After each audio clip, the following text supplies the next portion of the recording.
Halo, selamat datang di channel YouTube aku. Kali ini aku akan ngebahas tentang kasus perundungan yang terjadi pada remaja di Kanada bernama Amanda Todd.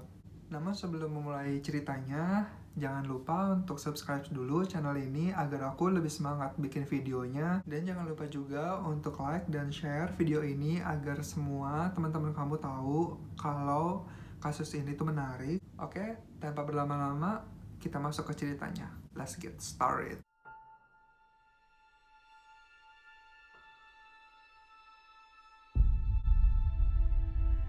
Amanda Todd lahir di Kanada pada tanggal 19 November 1996. Dia dari kecil punya hobi nari, nyanyi, ya dia juga suka, mudah bergaul, sopan, dan nggak ada yang aneh dari dia. Dia juga punya banyak teman, dia juga punya keluarga yang sayang sama dia. Pokoknya hidupnya pada saat itu sangat normal. Amanda memiliki hobi nyanyi dan juga nari. Dia itu aktif di sosial media dan semua orang suka sama performnya dia di sosial media gitu loh. Dan pada saat umur 9 tahun, dia itu sempat upload di YouTube pas dia nyanyi gitu. Pokoknya lucu banget. Namun ketika aplikasi seperti live streaming gitu mulai nge-booming, dia itu lebih tertarik lebih ke live itu. Jadi dia bisa berinteraksi langsung dengan viewernya seperti itu. Dan pada saat itu situs yang dia gunakan adalah newnow.com. Di situ dia nyanyi, di situ dia nari, orang-orang yang lihat juga pada suka dengan performnya dia. Hingga pada akhirnya ketika dia umur 12 tahun, dia terjebak. Dan ini merupakan awal dari perundungan yang dia alami. Amanda punya kenalan dekat gitu di live streaming tersebut. Kita panggil aja dia si X ya. Si X ini tuh orangnya juga sopan, orangnya juga baik gitu di live chat gitu, di chatting juga orangnya baik meskipun Amanda belum ketemu sama dia ya. Terus si X ini tiba-tiba minta si Amanda buat nge-flash, jadi kayak ngebuka separuh kaosnya gitu buat nunjukin bagian dadanya si Amanda gitu loh. Karena si Amanda mikir dia nggak mau kehilangan temannya, dia nggak mau ngecewain audiensnya, dia nggak berpikiran yang aneh-aneh juga sama si X gitu kan. Ya udahlah, dia ngelakuin hal yang diminta oleh si X. Tapi tanpa diketahui oleh Amanda, si X ini ternyata ngerekam adegan itu. Jadi pas si Amanda ngebuka kaosnya dan memperlihatkan bagian dadanya, si Mr. X ini tuh merekam, terus nge-capture bagian itu, dan dia simpan. Gila gak sih? Kemudian si X ini tuh nyuruh si Amanda untuk melakukan adegan dewasa di depan kamera. Dia gak ada otaknya banget sumpah. Terus si Amandanya ini tuh disuruh kayak gitu. Ya jelas si Amanda gak mau dong. Namun si X ini tuh ngasih tahu kalau dia tuh punya screenshot pas si Amanda lagi ngebuka dadanya. Terus dia ngancem kalau dia itu punya foto itu, dia itu tahu rumahnya, dia tahu sekolahnya, dan dia tahu data-data semua tentang Amanda, dan dia ngancem bakal nyebarin itu foto ke internet, ke keluarganya dan semua orang yang dia kenal. Tapi si Amanda nolak karena ketakutan kan. Jadi dia itu berpikir ya udahlah, semoga aja yang diomongin si X ini bohong. Tapi si X ini ngancam si Amanda kalau nggak mau melakukan adegan dewasa di depan cam, dia akan menyebarkan screenshot itu di Facebook, di internet, ke orang tuanya, segala macem.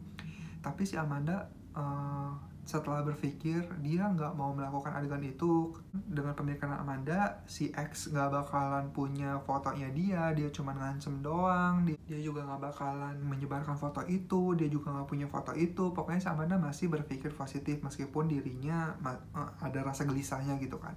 Tapi ternyata pemikiran Amanda salah.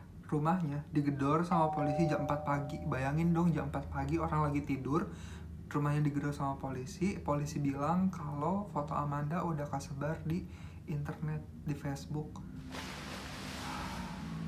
Setelah kejadian itu, polisi langsung meminta keterangan dari Amanda, dari pihak keluarga juga terkait kejadian tersebut. Akibat kejadian itu, Amanda jadi bukan dimusuhin sih, dijauhin gitu sama lingkungan rumahnya, lingkungan sekolah. Semua orang yang kenal sama Amanda itu mulai menjauh dari Amanda.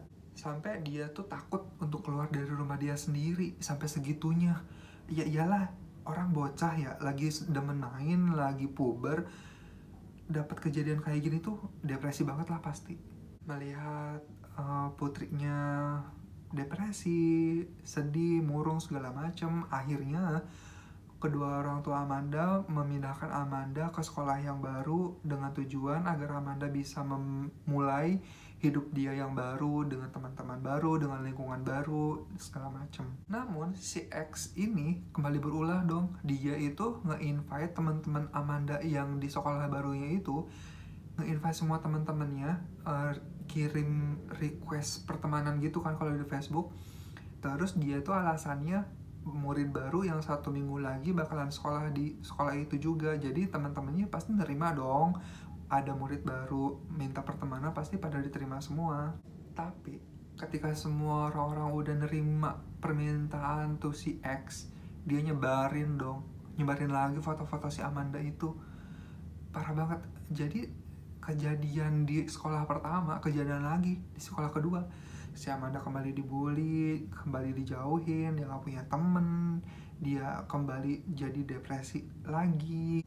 Ya bayangin aja, cewek 15 tahun gitu loh digituin, sampai dia di lingkungan juga gak punya temen, di sekolah juga gak punya temen, di internet juga dia tuh dibully. Ih, parah banget. Emang sih keluarganya tuh ngedukung, maksudnya kasih ruang untuk bicara, untuk ngobrol, meluk segala macem. Cuman kan si Amanda orang lagi puber ya, lagi masaknya tuh main gitu.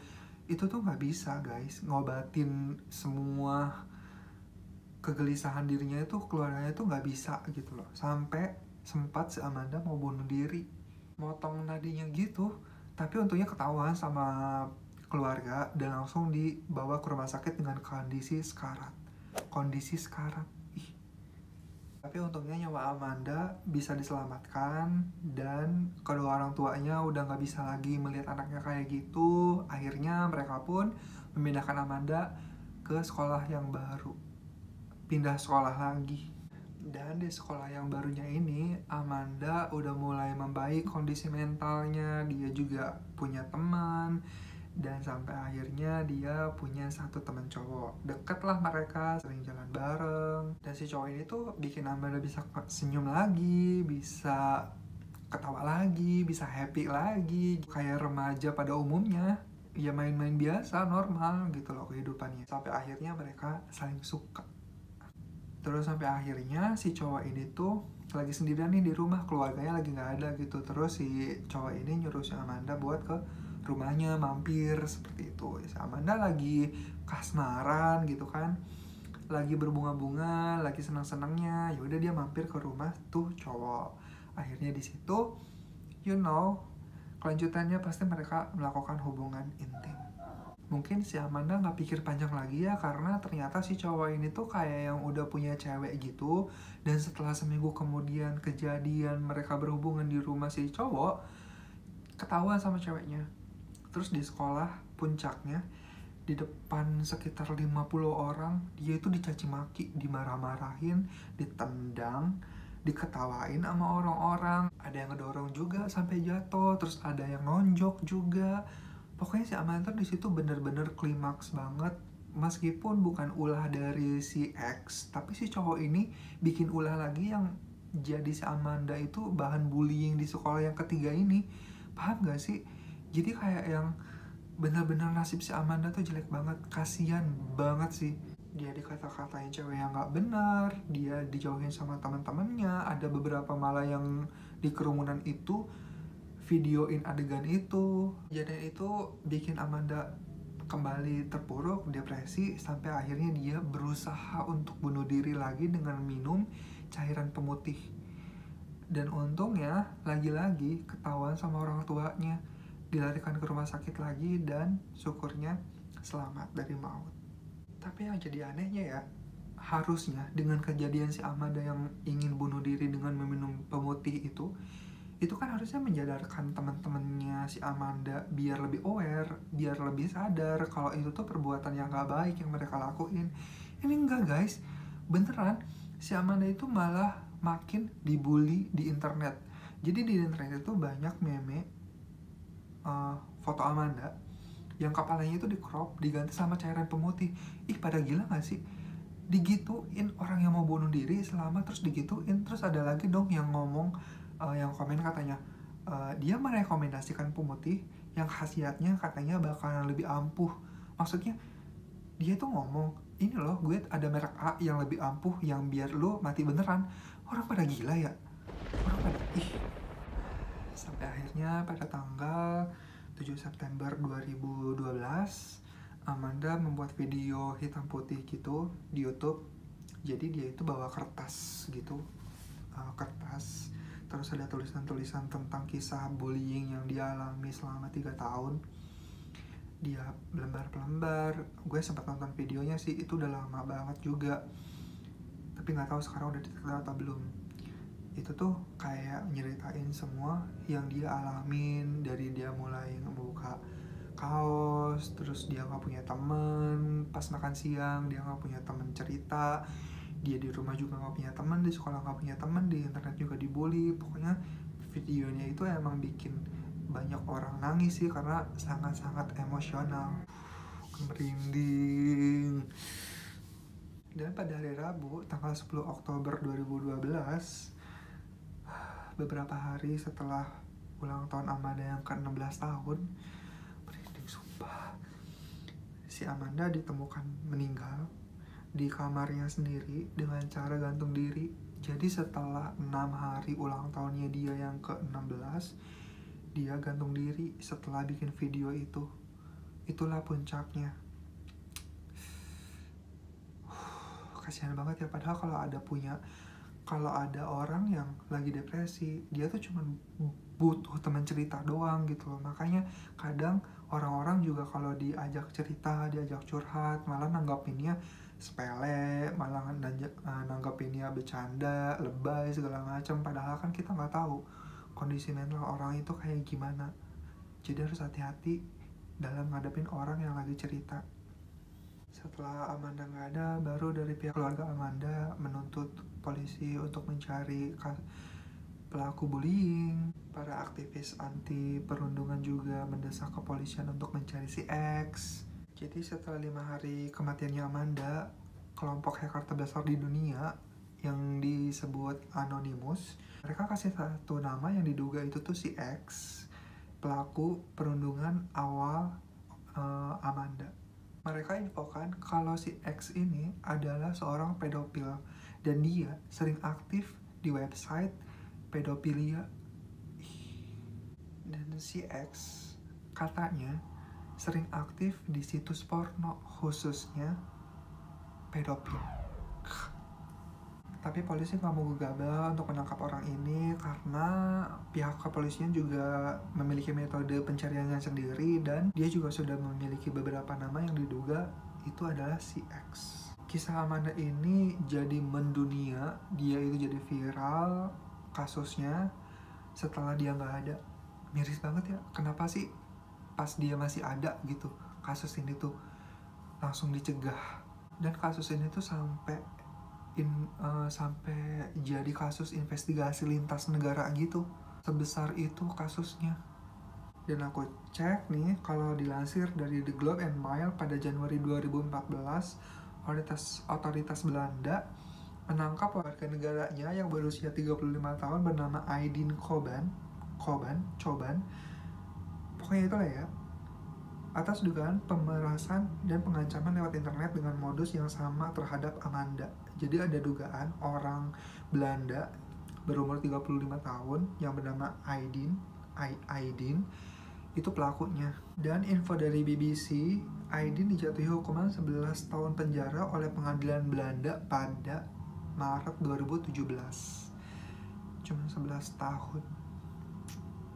Namun ada kabar juga kalau si Aydin ini tuh nggak dihukum di Belanda. Jadi dia pada tahun 2016 sempat diekstradisi atau dipindahkan dari Belanda ke Kanada untuk diadili atas kasus Amanda. Terserah deh ya, mau di Belanda, mau di Kanada, atau dimanapun harus diadili atau enggak sampai mati deh gitu. Karena dia itu udah ngancurin masa remajanya gadis gitu loh. Jadi kayak demi nafsu dia doang. Parah banget. Kalau menurut kalian gimana? Apa dia cukup dengan dipenjara 11 tahun atau ada hukuman lain? Komen di bawah. Nah, itu dia kasus yang menimpa Amanda Todd. Jadi kasus ini besar banget, gede, dan kalau menurut aku kasus ini tuh jadi pemicu gitu loh. Jadi orang lebih aware terhadap anaknya, terhadap lingkungan. Perundungan juga semakin diperketat di sekolah. Sebenarnya mungkin kasus perundungan di sekolah di Indonesia juga banyak ya. Termasuk mungkin dari kalian ada yang pernah kena atau kalian pelaku, bisa tulis di bawah, kita sharing aja. Dan kalau ada ide atau cerita yang ingin gue ceritain di YouTube, bisa komen juga di bawah atau di Instagram @dede.supriyatna. Kalian bisa kontak aku di sana kalau emang kalian punya cerita yang pengen aku ceritain di YouTube. Tapi jangan horor ya, aku nggak bisa. Aku penakut orangnya, aku nggak bisa sama yang horor-hororan. Mendingan kalau emang ada yang pembunuh sekalian, bullying sekalian, kalau bisa jangan horor karena. Oke, sampai di sini dulu video dari aku. Mohon maaf kalau banyak yang salah, mohon maaf kalau ada data yang kurang, bisa ditambahkan di bawah, kita diskusi bareng-bareng. Komen juga di bawah untuk ide-ide video selanjutnya, karena aku harap kalian juga bisa menjadi bagian dari channel ini. Dan untuk semuanya, tetap humble, tetap menjadi manusia. Bye.